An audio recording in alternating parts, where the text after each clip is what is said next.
então eu resolvi fazer essa introdução para todos os vídeos. Essa aqui é uma série, tá? De tutoriais de um projeto de jogo de detetive que está sendo criado, tá?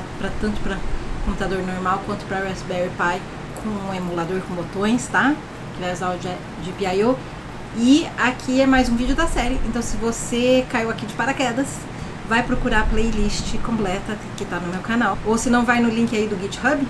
Eu vou deixar o link do GitHub da playlist aí sempre nos comentários de todos esses vídeos, por se você caiu aqui de paraquedas. Então vai lá dar uma olhada, começa a ver lá desde a apresentação. Assim você consegue entender o que está acontecendo aqui, porque eu vim sempre continuar do vídeo anterior. Então agora vamos pro vídeo. Bom dia e bem-vindo, bem-vinda aí a este projeto de TCC, tá? Porque se você não sabia, isso aqui é um projeto de TCC, onde eu vou te ensinar a fazer um aplicativo de um jogo, tá? Que vai rodar num Raspberry Pi, tá? Para fazer um emulador de jogo.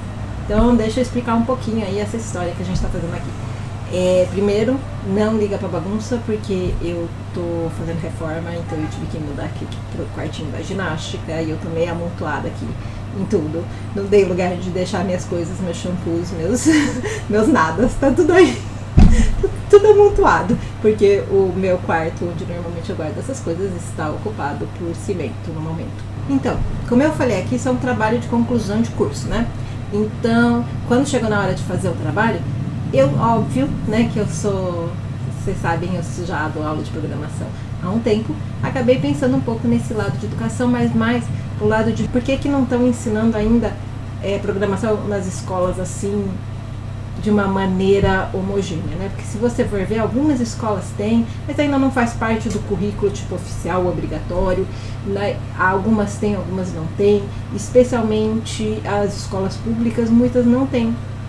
Aí a gente tá falando, por que é isso, considerando que é tão importante ensinar o básico de programação, de eletrônica, da mesma maneira que você ensina matemática e física. Não é porque, vai ser programador. Não, necessariamente. Do mesmo jeito que você ensina matemática e física, apesar de que muitas dessas crianças não vão virar matemáticos e físicos, não vão virar biólogos. Mas é porque você precisa aprender um básico, não só para poder decidir uma carreira no futuro, mas também para poder entender o seu mundo à sua volta, né? Você precisa um mínimo de matemática para poder funcionar no mundo, né? Poder fazer conta, poder saber manejar seu orçamento, né, pagar suas contas e assim por diante, as outras também. Então a gente ensina isso para as crianças. E hoje em dia a programação em eletrônica é importante disso também. Você não precisa ensinar a parte avançada, mas um pouco você precisa ensinar. E se você precisa, se é tão importante, se as crianças precisam entender para entender o mundo à volta dela, por que ainda não é, né? Por que ainda não é super difuso? E a gente pensou, um desses motivos deve ser orçamento. E também porque muitos professores não são preparados, né? Uma escola, de repente, não tem orçamento para contratar um professor de programação. E precisa que os professores que já estão aí possam fazer essa parte, né? E, de repente, eles não entendem nada disso, né? Porque você não é obrigado a entender de programação, né? Então, a gente criou esse projeto justamente para que não só você pode usar para ensinar a criança, mas caso o professor, ele próprio, não sabe, ele quer primeiro aprender, ele vai poder usar o nosso projeto para aprender. E ele vai poder adaptar o nosso projeto, porque outro levantamento foi a questão da verba no sentido das peças. E tem muito entendimento de que, se eu não tenho dinheiro para as peças, então eu não vou fazer nada, porque se eu não tenho dinheiro para as peças, eu não posso fazer nada. E não é verdade, tá? Não é verdade, porque por exemplo, neste jogo, a gente vai fazer o jogo de uma maneira que você não pode comprar o Raspberry Pi, tá certo? Seria legal você poder fazer um pedacinho de eletrônica, que não vai ser super complexo também. A gente está pensando tudo para iniciante. Então não é uma eletrônica complexa, não é uma programação complexa. Mas se você não pode fazer a parte de eletrônica, vai dar ainda para a criança poder aprender a programação e fazer o programa e rodar no computador que estiver disponível ali na escola.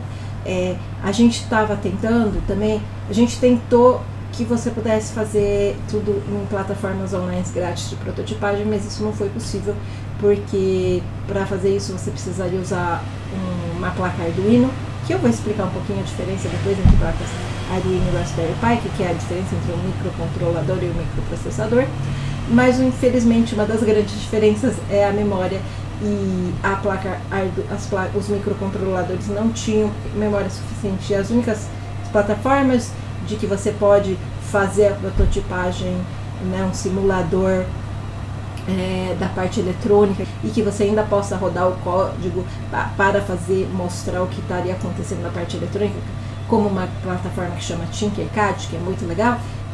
Infelizmente eles não têm para as placas Raspberry Pi ou para displays, né, para telas maiores. Então, infelizmente, não deu para fazer. A gente estava querendo tentar fazer que você pudesse fazer uma dessas plataformas caso precisasse, mas não deu. Mas a gente ainda manteve o projeto de uma maneira que, mesmo que você não possa comprar as placas, você possa fazer a parte de programação e rodar o jogo, de repente, no computador velho que tem aí na escola mesmo, tá bom?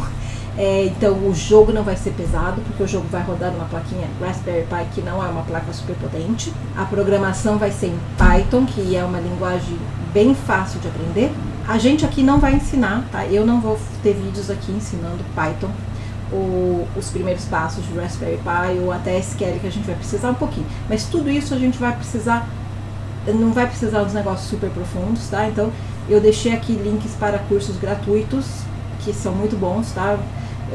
Do curso em vídeo, do Brincando de Ideias, eu deixei um vídeo aí explicando um pouco sobre resistores, assim, porque a gente não vai precisar um negócio super profundo de cada um desses, mas vai precisar um pouquinho, e aqui o intuito desse daqui é explicar o projeto em si. E a gente não teria tempo hábil para fazer os cursos de tudo isso, né? Porque é um trabalho de conclusão de curso, eu preciso entregar esse trabalho pronto, tá?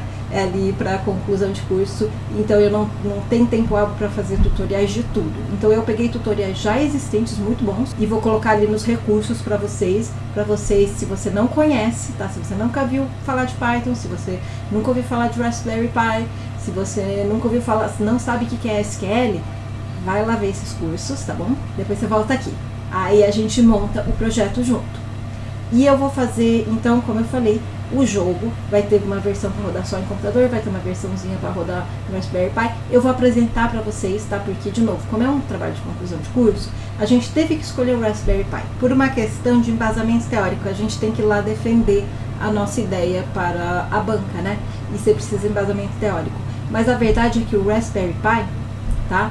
Hoje em dia tem várias alternativas, tem várias placas que meio que copiaram e são mais baratas. Então, justamente esse também é um dos motivos. Então, eu vou mostrar aqui as alternativas para baratear o projeto, justamente para que o maior número de pessoas possa conseguir fazer o projeto mesmo inteiro, né?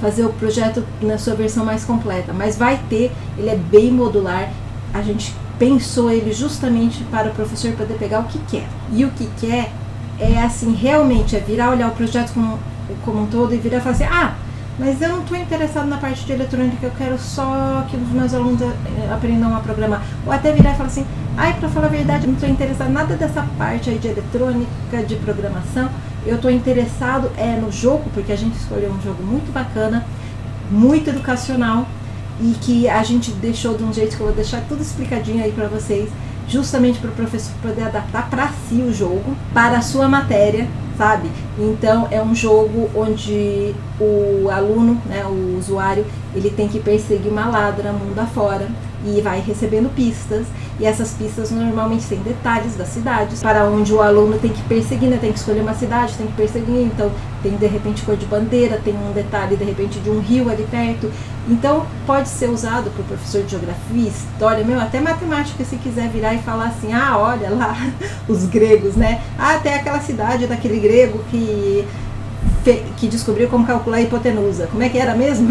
Então eu tô brincando aqui, fazendo uma brincadeirinha, mas a verdade é que é isso, que é um jogo muito bacana de pistas, de detetive, e que a gente deixou, eu vou explicar como alterar a base de dados, como colocar pistas novas, como colocar a cidade, para que você possa virar e falar assim, eu não quero, meu aluno não precisa de nada, eu não preciso ensinar programação, mas esse jogo é muito bacana para ele aprender.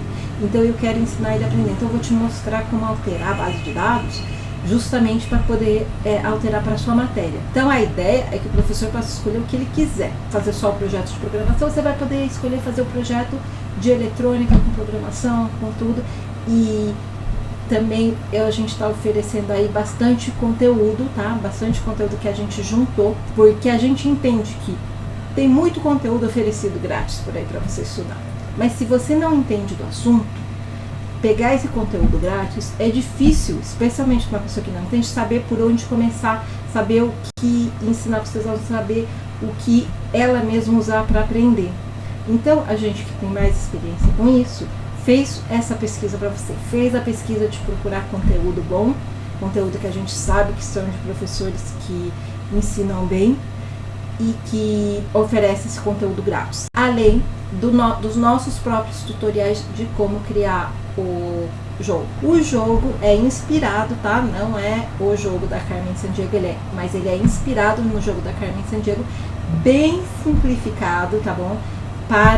Porque a gente pensou aqui, o que a gente fez? A gente foi lá e jogou o jogo Carmen Sandiego um montão para tentar entender como ele funcionava e parar para pensar.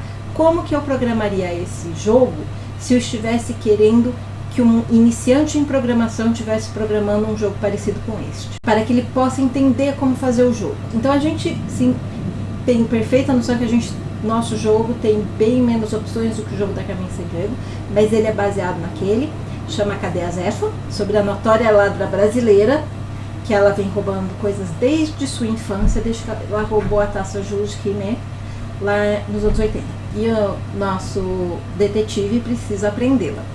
E ele precisa seguir por aí até pegar ela. E a gente pensou a programação do jogo de duas maneiras, para simplificar e para que a própria pessoa que programou possa jogar, ou seja, que não vai estragar o jogo para ela. Porque a nossa ideia é que o aluno, né, a criança ficasse empolgada com essa programação, não só porque, se você for ver, a maior parte do pessoal que aprendeu a programar vai falar, eu fiz vários jogos ali, porque jogo é uma maneira muito legal de você ensinar lógica de programação, né?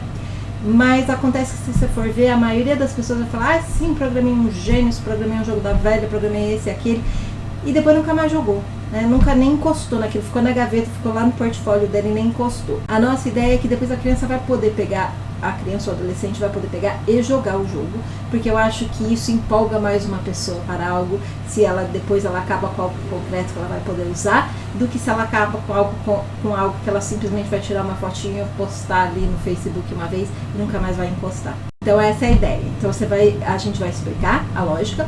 Como eu faço eu já tenho todo o jogo programado, todo o código está pronto.